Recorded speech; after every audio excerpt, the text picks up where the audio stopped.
ခုမားတို့တွေရှည်ချမ်းနောက်ချမ်းပြီးသွားတဲ့အချိန်မှာမားတို့လက်တို့ရဲ့ဂုတ်ပိုးလေးဆက်သွားမယ်နော်ဒါလေးကဂုတ်ပိုးဆွဲမယ်ဂုတ်ပိုးဆွဲဖို့အတွက်မားတို့ဒီမှာစက်ကူလေးကိုမားတို့ခောက်ကြောင်းနဲ့သွားမယ်နော်ခောက်ကြောင်းနဲ့သွားမယ်ဂုတ်ပိုးဆွဲရင်မားတို့အချက်နှစ်ချက်သိရမယ်ဒါသိရမလဲဆိုတော့မားတို့ပခုံးရဲ့ဂုတ်ပိုးပြားရဲ့သိရမယ်နော်ဂုတ်ပိုးဆွဲရင်ပခုံးနဲ့ဂုတ်ပိုးပြားပခုံးတစ်ချမ်းနော်ပခုံးတစ်ချမ်းနဲ့ဂုတ်ပိုးပြားသိရမယ်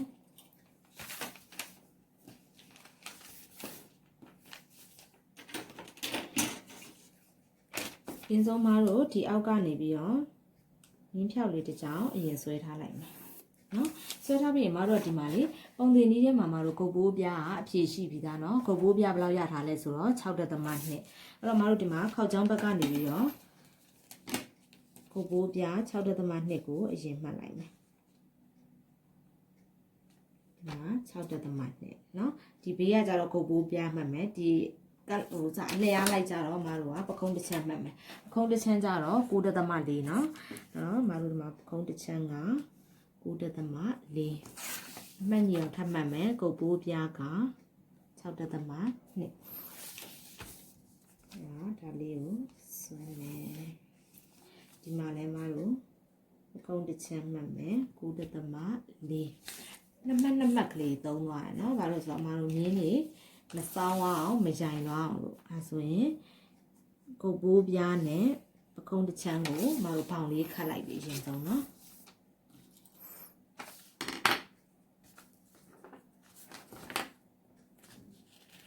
ပေါင်ခတ်လိုက်မယ်ပေါင်ခတ်ပြီးသွားရင်မတို့ဒီနားမှာသူ့မှာပုံသင်နည်းလေးတစ်ခုရှိရယ်နော်ပုံသင်နည်းလေးကကြတော့မတို့ဂုတ်ပိုးအပြားအစာ3အပေါင်0.4เนาะအဲ့ဒါလေးကပုံသင်နည်းလေးတစ်ခုရှိတယ်အဲ့တော့ဂုတ်ပိုးပြားဘယ်လောက်လဲ6.2ဒီဂုတ်ပိုးပြားကြီးက6.2ရှိတယ်ဆွဲထားတာကဒီမှာစက်ကူခောက်ချောင်းလေးနဲ့ဆွဲထားတာเนาะ6.2အစား3เนาะအဲ့ဆိုရင်မှခဏပေါင်းဆက်လေးကင်လိုက်မယ်6.2အစား3မှာဆိုရင်ဒသမတွေနဲ့ထွက်လာတယ်เนาะအမတို့ကနောက်ဒသမတစ်လုံးကိုပဲယူမှာเนาะတစ်လုံးပဲယူမယ်ဆိုတော့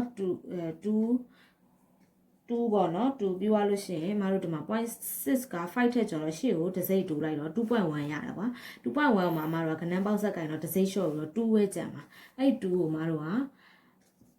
2ကို 0.4 နဲ့ထပ်ပေါင်းမယ်အပေါင်း 0.4 သူ့ပုံသင်ကြီးက3နဲ့စားမယ် 0.4 ပေါင်းတာလေเนาะဒါဆိုရင်မတို့သူရတဲ့အဖြေက 2.4 เนาะအဲ့ 2.4 ဘယ်ရမှတ်မလဲဆိုတော့မတို့ဒီထိတ်ကနေပြီးတော့ဘောင်ခတ်ထားတယ်ဒီစုံမတ်ထိတ်ကနေပြီးတော့မတို့ 2.4 မှတ်လိုက်မယ်เนาะ 2.4 မှတ်ပြီးသွားလို့ရှိရင်ဟောဒီစက်ကူခေါက်ချောင်းဒီဘက်ထိတ်ကနေအဲ့ 2.4 မတို့မြင်းဖြောက်ဆက်မယ်အဆောင်လေးနော်ဆက်မယ်ဆက်ပြီးတော့ဒီမှာဘောင်ခတ်ထားရလေအဲ့ဘောင်ခတ်ထားတဲ့အပြင်ကိုမတို့ကနှစ်စိတ်ထုံမှာ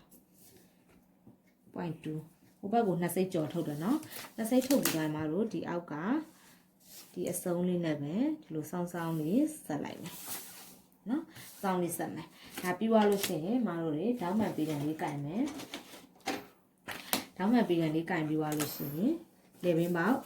ဒါကနောက်ချမ်းရဲ့လေဘင်းပေါက်ကဒီမှာရှိမယ်เนาะအဲ့တော့လေဘင်းပေါက်ဖောက်မယ်ဖောက်လို့ရှိရင်သူ့ရဲ့ဘေးကျကလေဘင်းပေါက်ဘေးကျအတူတူပဲเนาะရှေ့ချမ်းကိုရဲတွေဆွဲတော့အမတို့က3လက်မဖောက်တာဖြစ်တဲ့အတွက်ဒီမှာကိုပိုးမှလည်းအမတို့က3လက်မပဲဖောက်အောင်ပါဖောက်တာဘယ်လိုရှာလဲဆိုတော့ဒီဘက်ကနေပြီးတော့ဒီမှာလေစောင်းတဲ့မြင်းပေါ်လေးပေါ့အမတို့က3လက်မကိုရှာတာเนาะ3လက်မဒီမှာရှိပြီဆိုလို့ရှိရင်မြင်းလေးဆွဲလိုက်တာနော်တောင်းမှန်ပေးရန်လေးသုံးရင်အဆင်ပြေရယ်ပြီးရင်မတို့ဒီမှာနောက်အကြကြတော့ဒီမှာမတို့ကပုံသင်နည်းသွားကြည့်မယ်နော်မပြောတယ်လေဘင်းမပုံသင်နည်းကဒီမှာစာအုပ်ထဲမှာအကုန်ပါတယ်ဘေးကျယ်ရှိတယ်နောက်အကြရှိတယ်ရှေ့အကြရှိတယ်နော်အွန်လိုင်းသမားတွေကိုအမစာအုပ်မပေးဘူးနော်ဒါလေးတွေဓာတ်ပုံရိုက်ပေးမယ်နော်အဲ့တော့နောက်ကြတော့ကော်လာသူကကော်လာနဲ့သွားကြည့်ရအောင်နော်ကော်လာကဒီမှာမတို့ဆွဲမှာ14.4ဆိုတဲ့အတွက်သူပမာအကျုံးဝင်လဲဆိုရင်ဒီမှာ14နှစ်အထက်ကို2လက်မဖောက်ရမယ်နော်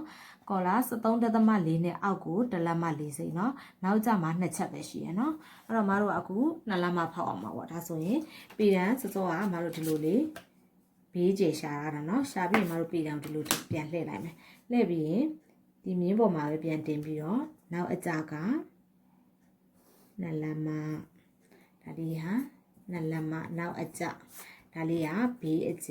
3 လက်မเนาะပြီးရင်မတို့ပေတံကိုဒီလိုပြန်ထောင်ကြိုက်မယ်เนาะပြန်ထောင်ကြိုက်ပြီးရင်သူ့ကိုမတို့ဒီလိုမျိုးတက်တက်ပြန်တင်မယ်တင်ပြီးရင်ဒီမှာဘောင်လေးခတ်လိုက်တာ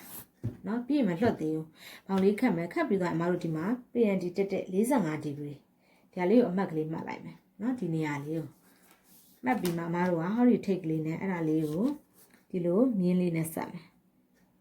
ဒီလိုပုံစံလေးယူထားမယ်ယူပြီးရင်မတို့ကလေဘင်းပေါက်ကဒီမှာဘယ်လောက်ဖောက်ရလဲဆိုတော့မတို့က9စိတ်ဖောက်ရမှာအဲ့တော့ဒီထိတ်ကနေပြီးတော့စုံမတ်ဒီထိတ်ကနေမတို့ဒီလိုမျိုး9စိတ်ထိဆွဲလိုက်တယ်เนาะဒါကမတို့ဘာရှိလဲဆိုတော့ 0.5 9စိတ်ပြီးရင်မတို့ဒီအောက်ခြေ3လက်မကိုတဝက်ဝက်မယ်3လက်မဆိုတော့1ခွဲเนาะဒီမှာတဝက်ဝက်တယ်လေးတဝက်ဝက်ထားတယ်ပြီးသွားရင်ငါတို့ဒီမှာဒီတဝက်ရဲ့9စိတ်ရဲ့အပေါ်ကပြပြလေးဆင်းလာမယ်လေဘင်းပေါက်လေးဖောက်လိုက်ပြီဒါဆိုရင်မလေဘင်းပေါက်ကလေးပေါ်သွားပြီဒါဆိုမတို့ကုတ်ပူးလေးပြီးသွားပြီညှက်ရမယ်လိုင်းလေးမှပြမယ်ဒီမှာခောက်ချောင်းနဲ့ပဲသွားမယ်ဒါညှက်လာမယ်ညှက်ပြီးရင်ဒီမှာမတို့2စိတ်ထုတ်ထားတယ်လေအဲ့ဒီစောင်းတဲ့မြင်လေးတိုင်းညှက်မယ်ညှက်ပြီးရင်ဒီမှာပခုံးလေးစောင်းလာတဲ့ဟာပြီးရင်သူ့နောက်ချမ်းကိုကြတော့မတို့ကလေဘင်းပေါက်ကိုတခါတည်းဖောက်ခဲ့မယ်နော်ဒါဆိုရင်မတို့ကုတ်ပူးပြီးသွားပြီ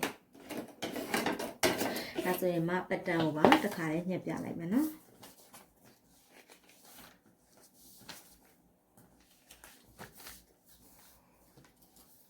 ဒါလေးတွေမရွေ့အောင်ပင်အပ်လေးနဲ့ထိန်းပြီးတော့ညှက်မယ်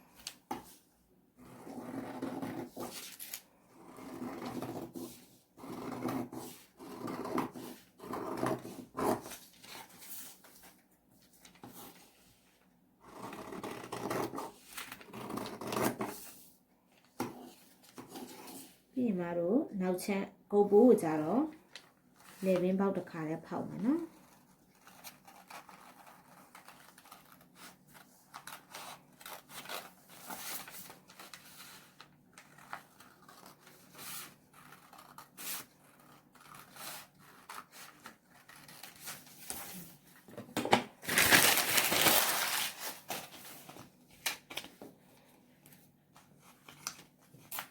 ပိစာညက်လို့လွယ်အောင်မတော့တခါရဲ့အပြည့်ဆွဲထားတာเนาะဒီမှာ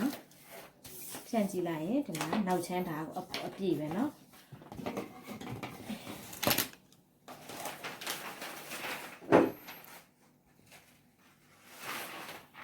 အဲ့ဒါမှမတို့ကဒီမှာစောစောနောက်ချမ်းဆွဲထားတာလေဒီနောက်ချမ်းဆွဲထားတာနဲ့မှဒီလိုလေးသွားဆက်ကြည့်လိုက်လို့ရှိရင်ဒါမှမတို့ကပြည့်စုံသွားတာเนาะနောက်ချမ်းအပြည့်ရတယ်ဒီမှာတော့လာတစ်လက်မှထွက်တယ်အဲ့ဒါလေးကမှတော့ဒီနေရာလေးမှာဒီလိုလေးလာပြီးတော့ခောက်ဒါမှပတန်ကပြန်ပြီးတော့ညီသွားမှာเนาะဒီလိုပုံစံလေးเนาะအဲ့ဆိုရင်မတို့ရှည်တဲ့နောက်ချမ်းပြီးပြီးခုံပိုးပြီးသွားပြီမတို့ပြီးရင်လက်ကိုဆက်သွားမယ်เนาะ